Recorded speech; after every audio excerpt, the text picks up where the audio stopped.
బండాపు ఎందుకు నా బండి ఆపారు? ఎక్కడికి పోతున్నావు? ఆకలిగా ఉంది, ఏమని తిందామని. నువ్వు ఇక్కడ తింటావా? నీ వాళ్ళకం చూసుకున్నావా? నీకు ఇక్కడ సెట్ కాదులే, పోయి చిన్న హోటల్ చూసుకోపో. బాగా ఆకలిగా ఉంది, ఈ చుట్టుపక్కల ఏ హోటల్ లేవు. అయితే పోయి ఇంకో హోటల్ చూసుకోపో. చెప్పరా. రే, ఇక్కడ మీ నాన్నకి ఎవరో అవమానించి మాట్లాడుతున్నారా? వస్తున్నా. నాన్నా వచ్చి కారెక్కు.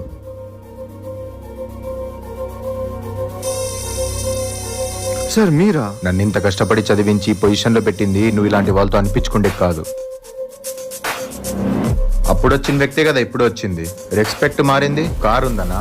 Sorry sir. సారీ నాకు కాదు, తనకు చెప్పు. Sorry sir. ఏందిరా నాన్న అందరూ ఇలా అయిపోతున్నారు? ఇది ఇండియా నాన్న. వస్తువు కావాలంటే డబ్బుతో కొనాలి, అదే రెస్పెక్ట్ కావాలంటే ఆ డబ్బు మన ఒంటి మీద కనపడాలి.